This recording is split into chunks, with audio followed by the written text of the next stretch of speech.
What's your I beat the system story? Story 1.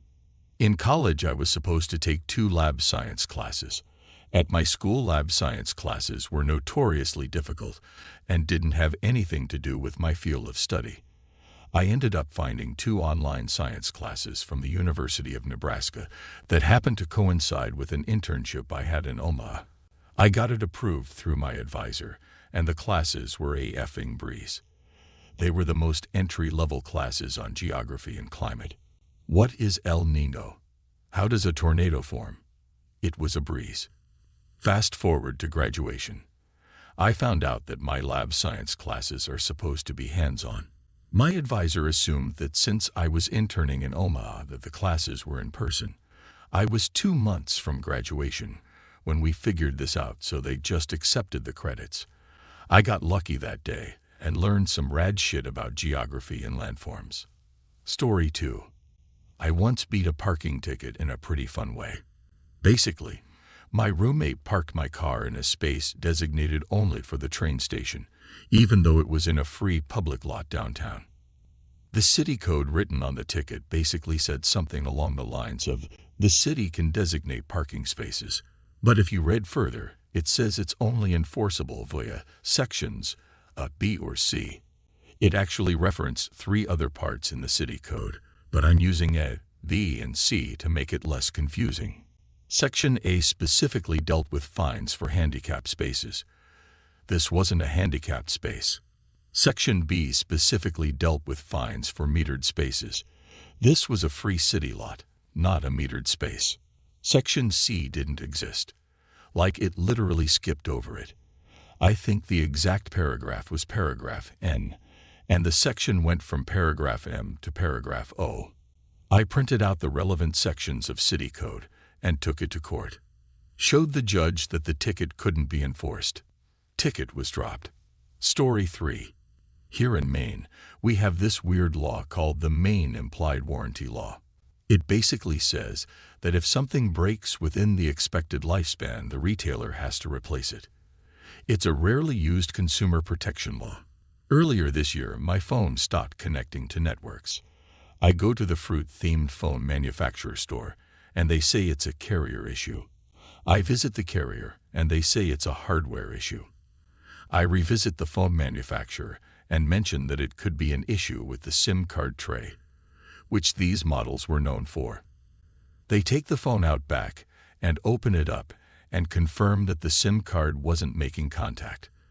They came back and told me that and said, unfortunately, your phone is no longer covered by Fruit Care, so your options are leave or buy a new phone at full price.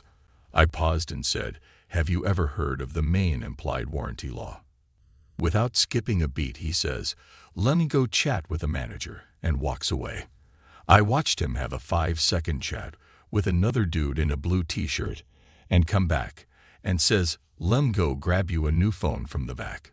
New phone, $0. Story 4. My state has an 18-month-long provisional driver's license period that resets if you get a ticket. So 16 months into my provisional, I got pulled over by a particularly pedantic cop for going 7 over on the highway. Not wanting to restart my provisional period, I waited until the last day. I had to either pay the fine or request a court date, so I requested a court date. Very, very fortunately, my court date was set for the day after my provisional period ended. The day before court, I ran over to the MVA and got my full license. Then I went straight to the county courthouse and paid the $80 ticket. While I still had to pay a fine and 2 points on my license, by the time I admitted guilt, I was on a full license, so there was no waiting period to reset and no further consequences that would have affected me if I were still on a provisional, mandatory driver's improvement, etc. Nearly 14 years later, it's still the only ticket I've ever gotten. Knock on wood. Story 5. My high school had a program with the local community college that let you take a normal high school class and then pay $15 to take a final exam from the community college, and you'd get college credit for the class. I took a few of these classes my sophomore year and had signed up for more my junior year. In order to get the credits and a transcript from the college, they had to give you a student ID. I at some point figured out that I could use this ID to sign up for online classes directly through the college and bypass the high school. During my junior year of high school, I only cared about the classes giving me college credit and spent my other class time doing work for the online courses. By the end of the year, I'd failed most of my high school classes, but had finished my freshman year of college. I then applied to my state university as a transfer student and got accepted because transfer students don't have to provide high school transcripts or even CSE scores. I never graduated from high school and never went for a single day of my senior year. Story 6. Shortly after my divorce and a stint as weekend dad, I started getting my kids several days a week. So I took my ex-wife to court to try to reduce my child support payments after she flat-out refused to agree to a lower amount.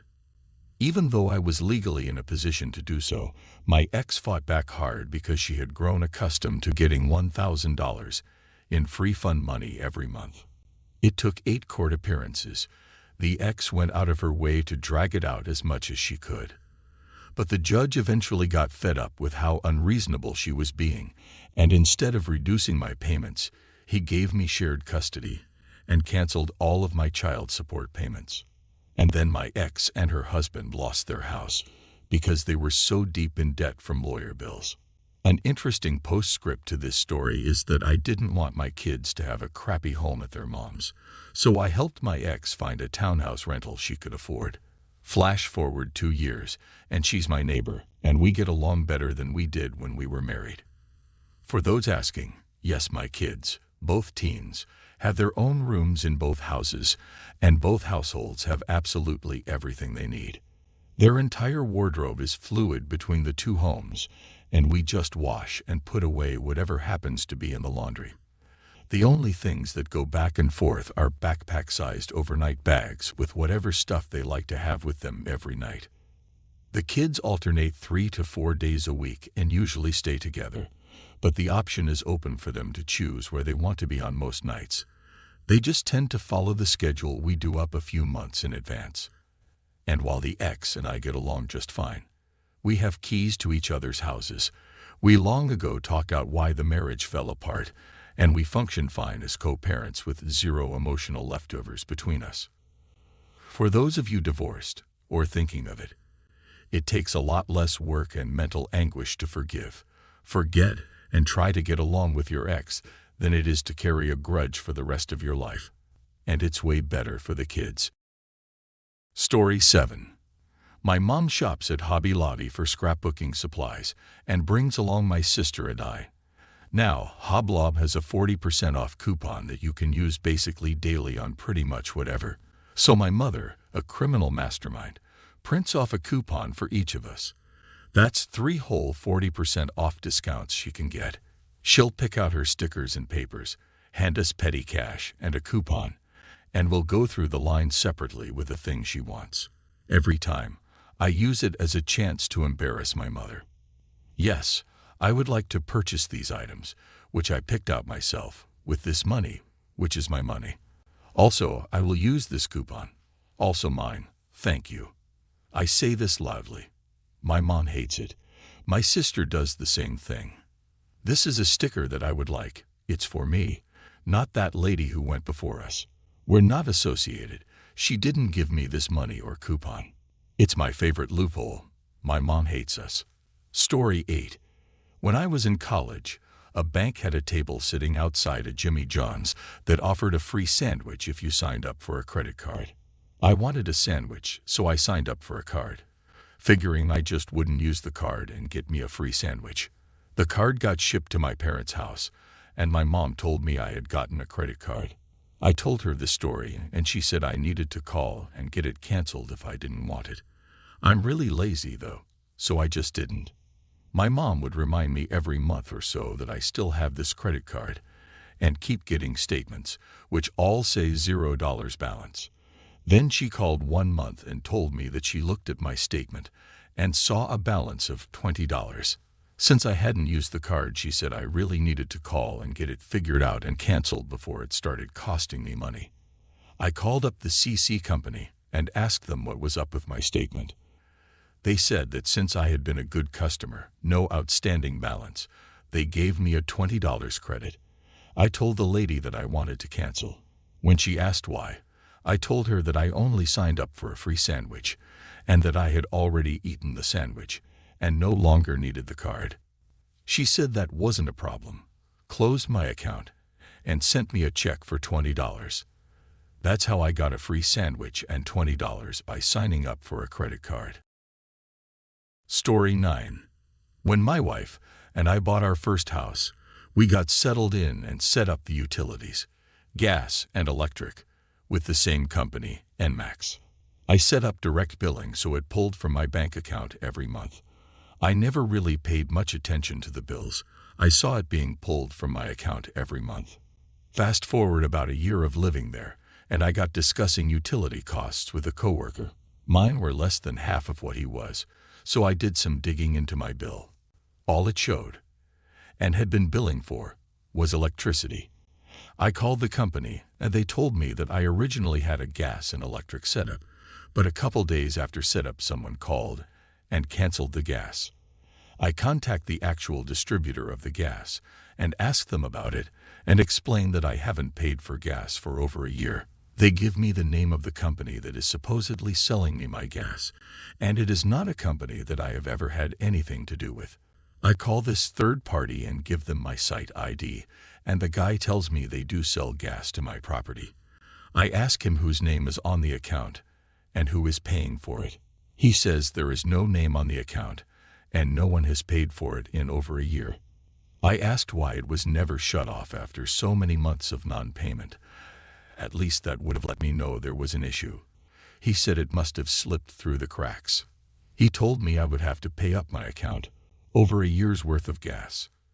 I live in Canada, so that's a lot of heating in the winter. Then I could cancel my account with them. He wouldn't give me an amount over the phone, but said he would send out a bill. A couple days later, a bill shows up for $17.36. I promptly paid it, canceled my account, and switched back over to Enmax. Story 10. The VW diesel scandal. I already had one, and we loved it. When the scandal broke, the market tanked. I figured I'd buy another. I found a local Ford dealer with a pristine, fully loaded 1-year-old Passat. MSRP was $35,000 or so. It had 24 miles, and they had it listed at $23,500. I bargained them down to $21,000 and bought it. A month later, VW came out with a goodwill package which essentially gave me $1,000, $500 in Visa gift card, and $500 in a gift card that could only be spent at the dealership. This paid for a few oil changes and the 40-mile DSG service. Then the VW settlement was finalized, which more or less guaranteed that they were going to buy my car back from me for about $28,000. Then the Bosch settlement is announced, which gives another few $100 to all owners. Then I got rear-ended coming home from work one day. Extraordinarily minor damage, but the other guy's insurance company paid me $765 for it. The terms of the VW settlement only dictate that I turn the car in inoperable condition, so I just pocketed the cash. No point to fix a tiny hole in the bumper from his license plate screws. Finally, this week I did the buyback. Got my $28,000 for a car that essentially cost me something close to $18,500, was stupid cheap to operate, and never had anything wrong with it. I had it for just over 2 years, drove it for like 27 miles, and made nearly $10,000. It's safe to say that I'll never make a better car buying decision than this. Most newish cars lose $5,000 in value the minute you buy them. This thing, after driving it for 2 years and 27 miles, essentially appreciated in value over 50%. Lol. Story 11. Was shopping for a new, to me, pickup a few years ago and saw an ad for one I liked for $4,500, which seemed like a pretty good deal for it. Went to the dealership for a test drive, and everything looked good, Except I noticed that the speedometer only worked if I was going over 43 miles per hour. Mentioned that to the salesman, and he disappears for 10 minutes, comes back, and says it appears the rear speed sensor is out and would cost Tilde $500 to fix, but they would do it for free if I bought the pickup. Now, I like to tinker and my mom works for an auto repair shop that is very nice with discounts to the family. So I figured I could get the problem fixed significantly cheaper than they said. I offered $4,000 for the truck as is, and they accepted that offer. Got it home, did a little Google research, bought a part for $20, and took 15 minutes to replace it. 4 years and 35,000 miles later, the truck still runs great.